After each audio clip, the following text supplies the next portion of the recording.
nagbabalik muli ang Letters and Music. Well, this time naman mga ka-sound trip, makakakwentuhan natin ay isang up-and-coming singer. Sabay-sabay nating welcome, walang iba kundi si Jerry. Hi, Jerry! Hello! Hello, everyone! Yun, bumati ka naman muna sa ating mga ka-sound trip na nanonood ngayon live at sa TV. Ayun, hello mga ka-sound trip. Sana excited na kayo sa weekend and of course, daming ganap. So, hopefully, mag-have fun kayo this weekend. Well, Jerry, kamusta ka naman ngayong 2024? And of course, ano ba ang mga pinagkakaabalahan mo as of the moment? Ayun, so ngayong bagong taon, actually very excited na ako kasi new year, new opportunities, and of course, kakastart ko lang magsulat ng songs and mag-release ng songs. So hopefully, throughout the whole year, a lot of performances and a lot of releases.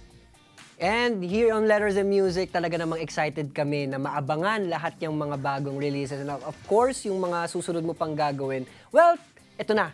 Tell us something about your debut single na Gusto Kita. Uy, ang ganda naman ng title na yun. Oo, di ba? Kasi para sa akin kasi yung Gusto Kita, very close to my heart. So, first and foremost, I wrote this and co-produced this with si Sir Tito Venny Saturno. Wow, so, Tito Venny! Opo, yes, si Tito Shout out Venny. Tito Venny. So, ito kasi, close to my heart kasi ako bilang isang tao, ako yung ayaw ko yung may mga regrets ako sa buhay. So, kung may gusto ako sa'yo, kung may crush ako sa buhay, sasabihin ko sa kanila na, uy, gusto kita. Di ba? So, ito, parang snippet of my life yung kanta ko.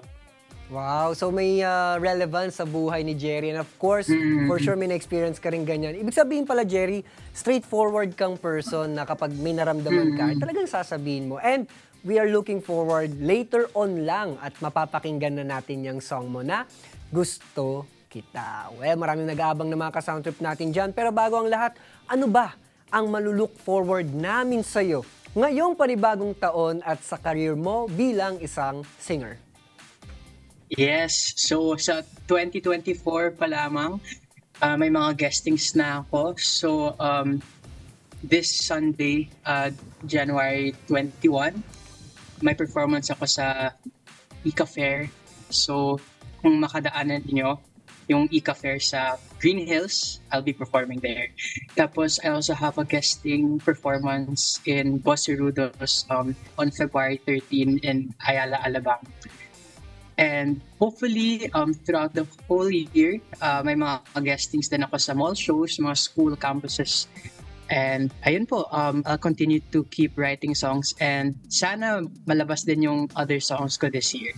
So ayun, stay tuned guys. Yun. Well, Jerry, kwentuhan mo nga ako ng onti kasi na-miss ko si Tito Venny dahil nag-workshop ako dyan dati noon. How does it feel to work with an icon na si... of course, Venny Saturno. Ano ba ang masasabi mo working with him? Legend yan eh. Sabi mo nga, diba, RM, legend, icon talaga si Tito Venny. So, of course, ako bilang isang panibagong artista and writer, what an honor, diba? So, napaka-humbling experience to work with Tito Venny Saturno. And napakasaya kasi sobrang open-minded si Tito Venny na ito yung parang canvas na binigay niya sa akin. Tapos nilagay ko yung parang flavor ko, yung sound ko, mas modern yung take. Tapos ayun, talagang collaboration talaga. And from back and forth. So very, very thankful ako kay Tito Venny Saturno. Yun. Actually, may nag-chat sa akin ngayon lang habang nagsasalita ka. Gusto niyo magpa-shoutout sa'yo. Kung okay lang, Jerry, okay lang? Uy, sige, pwede. Pa-shoutout naman si Tiffany Arcilia, kung okay lang naman. Tiffany. Hi, Tiffany Arcilia. Yeah. Sana okay ka naman dyan. Pass by ka naman sa mga gigs ko, di ba? Yeah, for sure. Tatambay at pupunta si Tiffany dyan. Thank you so much daw. Anyways, Jerry, meron ka ba na mga ka-dream collaborations? Well, you're starting with your career. given yon, pero for sure naman paangat ng paangat yan. At pag dumating ka na doon, sino ba yung mga gusto mo? Alam namin yan, matik yan. Sino ba yung mga gusto mong makakolab? Yes, yes. Ako, favorite kong OPM artist talaga si Zach Tabudlos. So hopefully makakolab ko siya in the future. And recently, favorite band kong OPM, Sunkissed Lola. Kasi napaka-bright yung songs nila, napaka-catchy. So hopefully, makakolab ko sila in the future as a co-writer or a co-performer as well. So if you're watching this, reach out naman. So ayun, sana. Yes, we are looking forward with that. At sana kapag nangyari yun, makapag-perform kayong lahat dito sa Letters and Music. Now, Jerry, now's the time to promote your upcoming shows, to promote your social media accounts. Gawin mo na lahat na gusto mo i-promote. Now's the time. Go. Take it away, Jerry. Hello, everybody. Ako ulit po si Jerry. So you can follow me on all of my social media platforms on Facebook, TikTok, Instagram, and YouTube at artist name Jerry, Jeri Violago. And yung mga upcoming performances ko, as I said a while ago, sa January 2021, Sunday, 3:40 to 4 p.m., nandun ako sa Ika Fair, Green Hills. And February 13, I'll be with Tito Boss Cerudo sa Ayala, Alabang. So, watch out na lang sa mga upcoming mall performances and school tours as well. So, ayun.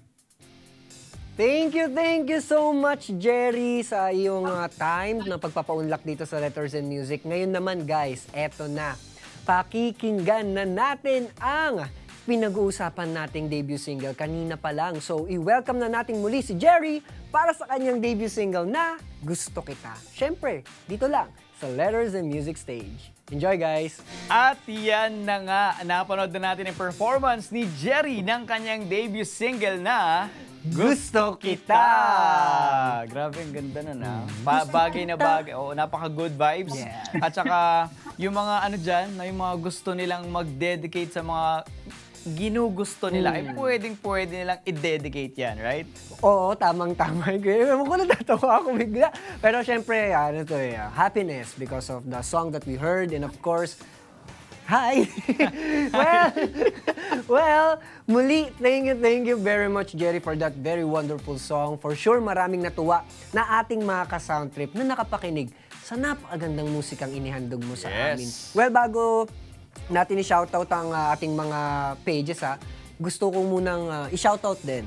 Shoutout ko muna ang New Era High School. Hello sa inyo, sa lahat, mula sa aming principal and going to the teachers as well as the students. Shoutout sa inyo. Well, thank you so much, Jerry. Thank you so much. Yes, thank you for being with us, thank Jerry. You so much. Yes, thank you very much. Mga ka-Sound Trip, supportahan natin si Jerry sa kanyang journeys. I-follow nyo kanyang mga social media accounts at syempre kanyang mga future activities, mga concerts, mga ka-Sound Trip. May mga gusto ka ba bang pasalamatan, Jerry? Now's the time. Shoutout mo na silang lahat. Alright. I want to shout out si Tito Venny sa Turno for helping sa Gusto Kita. I also want to shout out Tarshi Records, yung record label ko, ABS-CBN Music, and of course my manager, Tita Emmy Domingo, and my family and my friends. So, of course, shout out din sa Letters and Music. Yes, thank you very much sa iyo, Jerry. We hope to see you soon and we hope to hear more from you. Well, mga ka-Sound Trip, huwag kalimutang i-follow ang ating mga Facebook pages. Ano-ano pa ba yan? Mga facebook.com/net25tv at facebook.com/lettersandmusic at mag-subscribe sa ating YouTube channels, youtube.com/net25tv and youtube.com/lettersandmusic to watch all exclusive contents mula sa ating beloved original Pinoy music artist. Shoutout kay Ate Apple, syempre. Shoutout kay Kuya Flynn. Shoutout sa'yo, Tiffany, Lian, Jaida, Irish, and Kim Yuri. Thank you so much for always supporting Letters and Music. And shoutout sa inyong lahat, sa aking family. Shoutout sa inyo. Mag-ingat kayong palagi. Love ko kayo. At syempre, shoutout din sa lahat ng mga ka-sound trip natin na lagi nakasuporta sa atin, ang Team Bahay at ang Team Online. Maraming salamat din sa mga naging Artists of the Day ngayon. Sino ba yan? Yan ay sina Gwyn Dorado at ang ating nakakwentuhan virtually na si Jerry. Ito na Kuya Siyempre, Aaron. hindi mawawala ang mga pabati natin mula sa ating paboritong masugid na manonood. Okay. Good PM po, Sir Lodi. Pabati naman po ng happy birthday kay Rufino Mangulabnan Jr. ng Enrile, Cagayan. At happy birthday kay Brother Rolando Gaviola ng Edmonton, Alberta, Canada. At happy birthday sa ating kasamahan na si Miss Alma Angeles ng ASEAN in Focus at Eagle News International. At happy birthday sa ating Director, Direk Arlene happy Katabi! birthday! Happy birthday po. Thanks a lot po mula yan kay Madam Gracious Grace. At happy birthday to Christy Joy Gray and John Gray. Guys, itutuloy natin ang kantahan at katuwaan next week. Dito lang sa inyong paboritong musical show tuwing hapon. Walang iba, kundi ang Letters and Music. This is RM Dizon. At ako po si Aaron D. Bago kami magtapos, iiwan namin sa inyo ang quote na ito. When people hear good music, it makes them homesick for something they never had and never will have. Mula yan kay E.W. Ho. Yon, maraming salamat. See you again, guys, next week. Sa lahat mo na bumubuo ng Letters and Music, this is RM Dizon.